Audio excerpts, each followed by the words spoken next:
نبي الله يونس فوق السفينة. وين السفينة؟ وسط البحر. الدنيا ليل ظلام. مسكوا نبي الله يونس رجموه من فوق السفينة فالتقمه الحوت. الحوت زرط نبي الله يونس. الحوت نزل نزل نزل نزل لا أعماق البحر. ظلمات ثلاث: ظلمة الليل، ظلمة البحر، ظلمة بطن الحوت. اديلي أقوى رادارات في العالم تطلع لنا وين نبي الله يونس. التطور التكنولوجيا طلعوا لنا وين نبي الله يونس.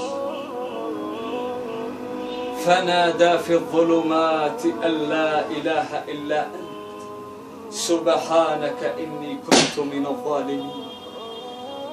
قالت الملائكة: يا رب، صوت معروف في مكان غريب. هذا الصوت معروف، نعرف الصوت هذا، بس وينه؟ مدري. مكان غريب وسط بحر بطن حوت، حتى الملائكة مشي دارية وينه نبي الله يونس. قال الله: فاستجبنا له. ليش استجاب الله ليونس؟ لأنه دعا بصدق بثقة، مش حن وتفقدوا فيها. دعا لأنه دعا بصدق بثقة. قال: فاستجبنا له ونجيناه من الغم. هتقول لي: يا أخي هذا نبي. قال الله بعدها: وكذلك ننجي المؤمنين. مؤمن صادق ينجيك الله، يخارجك. ليش ما ينجيك الله؟ ليش ما يخارجك؟ ليش؟ لو ما تقول يا رب يا الله بالصدق، انت ايش يقول الله؟ يقول ابشر بعزك لو اخبصت الدنيا لجلك ما يفلتك الله، ما يفلتك. ايش الاستفادة من القصة؟ كأن الله بيقول لك لو انت في زغط الحنش، لو انت في ابعد مكان في العالم لحالك، وحيد ذليل فقير ضعيف، ما بش معك احد، واشتي انجيك واشتي اخارجك، شا خارجك. ولو انت بين اهلك وحشمك وملكك ومالك وجاهك وما اشتيش خارجك، ما شا خارجك. اهلك الله فرعون وهو وسط الجيش وجنوده وماله وملكه، والله اهلك.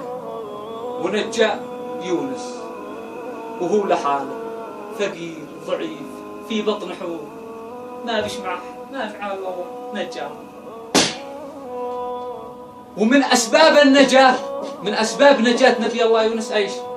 فلولا أنه كان من المسبحين للبث في بطنه إلى يوم يبعث. التسبيح من أسباب النجاة. بس التسبيح حق نبي الله يونس، مش التسبيح حق هؤلاء اليومتين. الذي يكمل يصلي السلام عليكم